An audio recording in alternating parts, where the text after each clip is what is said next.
Nedbank BettaBeta Green Exchange Traded Fund tracks the Nedbank Green Index calculated independently by Riscura Analytics. The Nedbank Green Index has been developed by Nedbank Capital in line with its green principles in response to the increased demand from environmentally conscious investors. To discuss this further, we're joined in studio by Nerina Visser, Head of Beta Solutions at Nedbank Capital. Nerina, thanks very much for joining us. Pleasure, Carmen. My first question. Yes. Why is British American Tobacco your biggest holding in BettaBeta? Did you see that bit about the green? Yes, I did. Yes, I think it's a very important question, and it's interesting that you raised British American Tobacco as the first one. Normally, I'm confronted with questions about why do we have any mining stocks? Well, we're getting there. Companies. Absolutely. We're getting there. I think what's important is to understand what is the notion for green or for this particular index, and the particular focus is on identifying companies that are specifically on the journey to become more environmentally sustainable and are doing the right things within the space. Because in the first place they are so detrimental to the environment. Exactly. And of course the worse they are, the better the sort of the contribution that they can make to make things better. But I think the important point here is that we are not trying to capture only green companies or companies that have a zero carbon footprint or whatever, because you would probably end up then with an investment product that is not very prudent from an investment point of view. You'll probably end up mostly with financial companies, because invariably companies in the industrial and in the resources space would have some form of carbon impact. So to balance the items of what constitutes a good investment product as well as what constitutes environmentally consciousness, environmentally friendliness, there's a combination of the two in terms of this. Nerina, how do you go about selecting the companies? Do you interview management, or do you go through their financial statements, and how do you monitor their progress to become more green? Nothing of that whatsoever. Yes, we do monitor, but we don't actually do this. Okay. The index itself is based on the information from the Carbon Disclosure Project. So the CDP is the biggest source of environmental information worldwide. It's a UK-based organisation, not for profit, and they measure and assess the environmental contribution, and specifically not only in the carbon space, but also in water and soon to follow forestry as well. And the way that they do it is really by forms of a questionnaire. So this is sent out to the largest companies in each of the different markets that they follow. In the case of South Africa, they cover the top 100 companies on the JSE. Companies are sent these questionnaires, and the two important things is that it needs to be independently verifiable. So when they ask for things like your carbon emissions, this can't just be the company saying that they're doing something. It has to be independently verified, and on the basis of the level of disclosure that the company makes, and also the measurement of how well they progress towards the targets that have been set for them, they are measured and scored by CDP. You mentioned the miners earlier. Goldfields is in your top 10 holdings. Yes. What is Goldfields doing right that other mining companies aren't conquering? Goldfields has got a wonderful example of how a company can actually mitigate a lot of the bad that might be associated with a company and with the industry. At their Beatrix mine, they have a methane project where what they do is they actually extract the methane from the deep level mine. In South Africa, with deep level mining, it is one of the biggest concerns around safety. So they extract the methane from there, and they actually get benefit from a financial point of view at 3 levels. The first thing is that, of course, they improve the safety conditions at the bottom of the mine by doing it, because it actually leads to more stable conditions underground in the mine. So they certainly have a better chance of meeting their turnover and their production targets than they would otherwise have.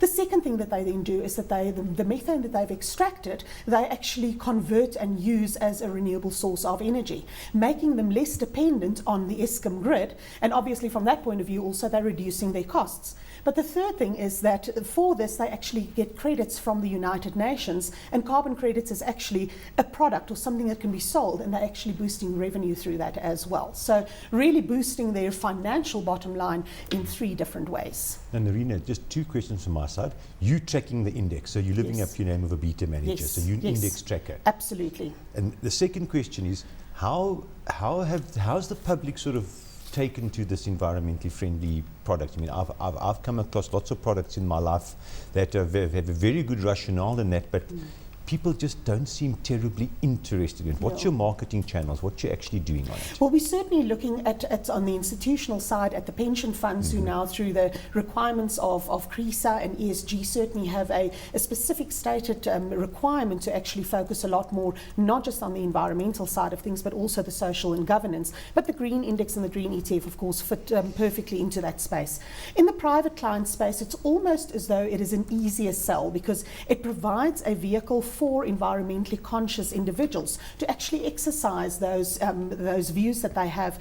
And we refer to this as the spinning of the virtuous circle. You find that companies that are doing the right thing are being rewarded not just from a financial performance point of view, but in terms of investors that prefer to invest with companies that are doing the right things. And by actually putting the focus on them, we're now finding that the companies are doing more of the right things, and there are more companies that are currently not in the index that are inquiring about how do they also participate and how do they get on board. From a performance perspective, how are we doing?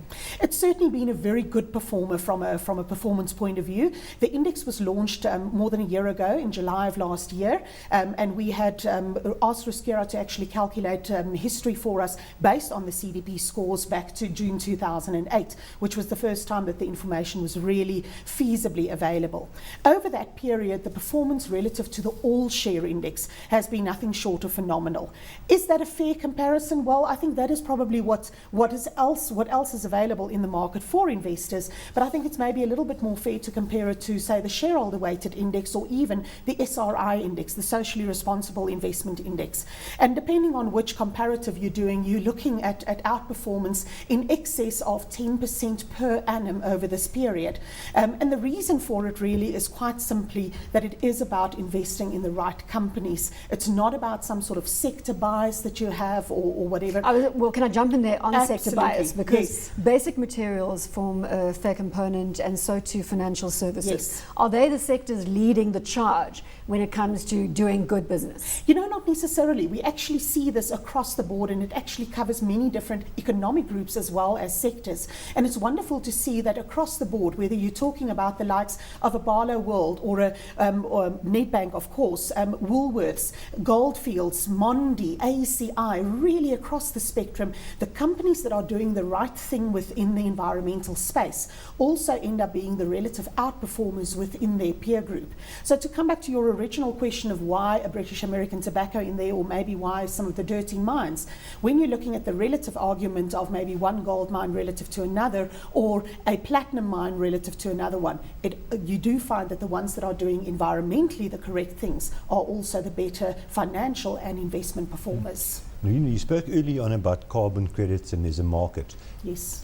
Inform us a little bit, how developed that in South Africa? We've heard a lot about it, but is there an exchange? Are these instruments, is there a rand value to it, or is this just an overseas initiative? We certainly have a lot of South African companies that are generating carbon credits, and I think South Africa is long carbon credits, if I can put it that way, more so rather than trying to buy, because the regulations in South Africa has certainly not been as stringent as it has been in especially the Northern Hemisphere countries and in Europe in particular. So South Africa has been a net seller of carbon credits rather than the other way around, but it has certainly benefited the companies.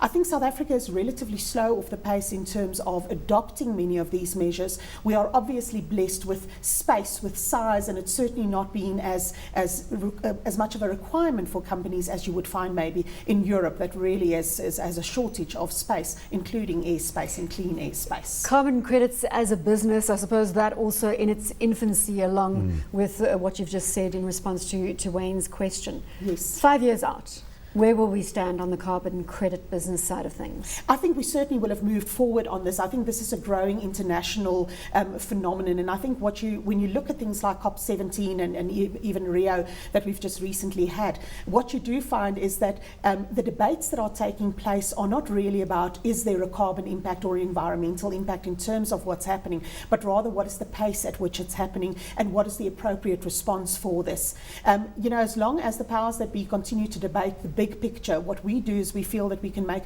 a significant contribution from a smaller level, and really incentivizing and encouraging companies that are taking a sustainable view, not just in terms of how they manage the environment around their business, but it translates into how they are sustainably managing the financial side of their business as well. So 5 years out, I would expect the same companies that are here today to be the ones of the future, and it would rather be the ones that are not really focusing on the environmental impact that would fall by the wayside. Is this a space you are personally passionate about? Absolutely.